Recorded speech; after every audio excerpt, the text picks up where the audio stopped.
Welcome to The Explainer.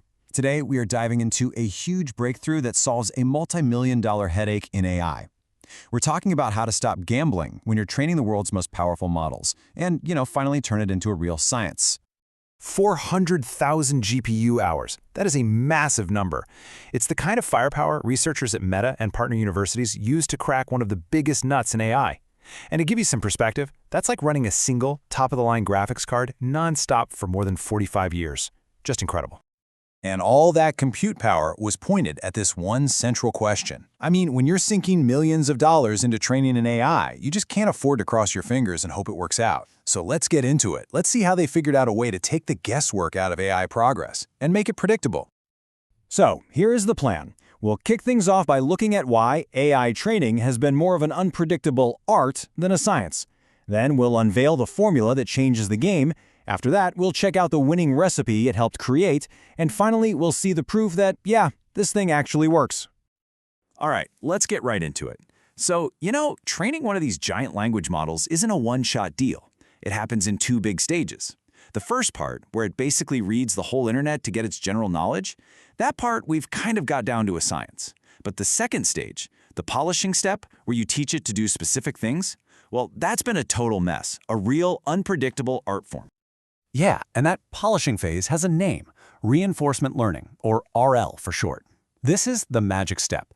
It's what takes a model that just knows a bunch of stuff and turns it into one that can actually do things, like complex step-by-step reasoning. It is absolutely crucial for the AIs we see today. But, and this is a big but, there's a huge problem with how we've been doing it. And you don't have to take my word for it. This quote right here is from the researchers themselves. It just hits the nail on the head. The methodology remains more art than science. Think about that. The top AI labs in the world were basically just guessing, throwing things at the wall to see what would stick at a massive scale. And when you're talking billions of dollars on the line, that's a terrifyingly huge risk. So this whole artistic approach, this guesswork, it leads to this really frustrating and super expensive problem. It's something researchers in the field called the bitter lesson of scaling. And here's what that bitter lesson is all about. What looks good early on can be a total dud in the long run. Seriously, you could spend a fortune, just a massive amount of money, on a training method that looks amazing in the first few tests, only to watch it get completely smoked by another method that was a slow starter, but, had way more potential under the hood. Let's use an analogy. Imagine you're at a racetrack, betting on a really long race. You've got two horses. Horse A, let's say that's one of your training methods, just explodes out of the gate. It takes a huge lead and you're thinking, wow, I've got a clear winner here. But then there's horse B, your other training method. It starts off kind of slow, but it's got stamina. And over the long haul, it just keeps gaining and gaining until it overtakes horse A and wins the whole thing. See the problem? If you can't predict the finish line, you're going to bet on the flashy starter, the wrong horse every single time. And that means you're just burning through time and money like there's no tomorrow. Okay, so how do you fix this? How do you get out of this expensive guessing game? Well, this is where it gets really cool. The researchers came up with this mathematical framework, and it's surprisingly simple, but it is incredibly powerful. It's basically a crystal ball that lets you predict the outcome of the race long before it's over.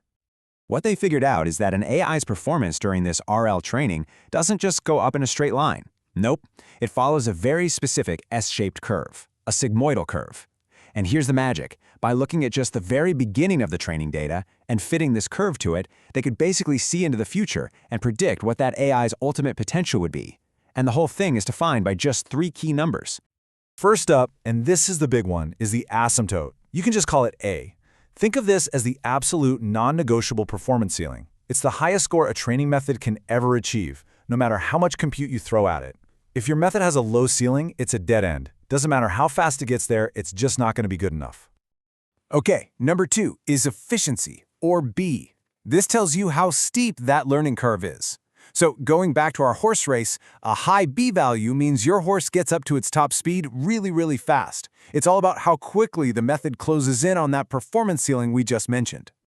And finally, we've got the midpoint, C-mid. This one's a really practical milestone. It tells you exactly how much computer power you need to spend to get halfway to that maximum performance ceiling. And that's it. Those three numbers, A, B, and C mid, they take this chaotic, unpredictable race and turn it into a measurable, predictable scientific process. It's a total game changer. So now they have this amazing predictive formula, right? So what do? They go to work. They started testing dozens and dozens of different techniques and little tweaks, looking for the perfect combination. They wanted the ingredients that would give them the highest possible ceiling and the best efficiency. They were basically creating the ultimate training recipe. And once they found all the best ingredients, they combined them into one single, super optimized recipe. They called it Scale RL. And the whole point of Scale RL wasn't just to be good. It was designed to be predictably good, meaning its performance would follow that perfect S-curve they discovered. And here are a few of the key ingredients that went into that recipe. For instance, FP32 logits. That basically means they told the model, hey, stop rounding off your numbers so much at this really important step. And that little change made it way more stable.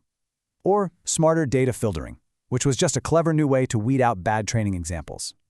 Every single one of these choices was made scientifically, all based on what their new formula predicted would give them the best possible outcome.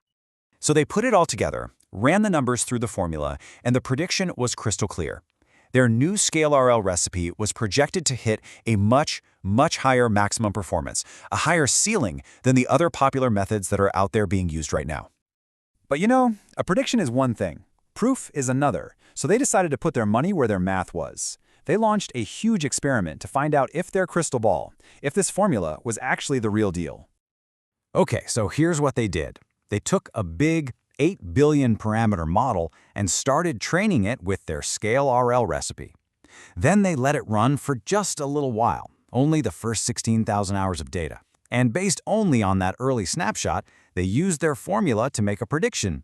This is where we think the model's performance will be after the full 100,000 GPU hour run. And the result? It was mind-blowing.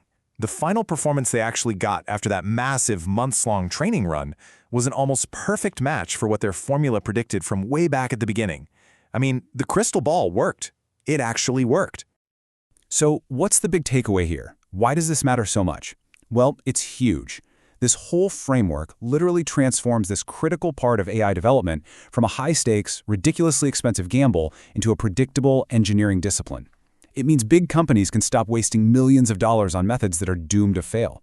And, maybe even more importantly, it means smaller teams, researchers with fewer resources, can now test out new ideas and know, with confidence, whether they're worth scaling up. It levels the playing field. And that leaves us with this one really fascinating final thought. For pretty much the first time ever, we have a reliable roadmap, a scientific way to teach an AI its most advanced skills. So the big question is kind of shifted. It's not just about how we teach these things anymore. The question is now, what should we teach it next? What are the most important things we should be trying to build?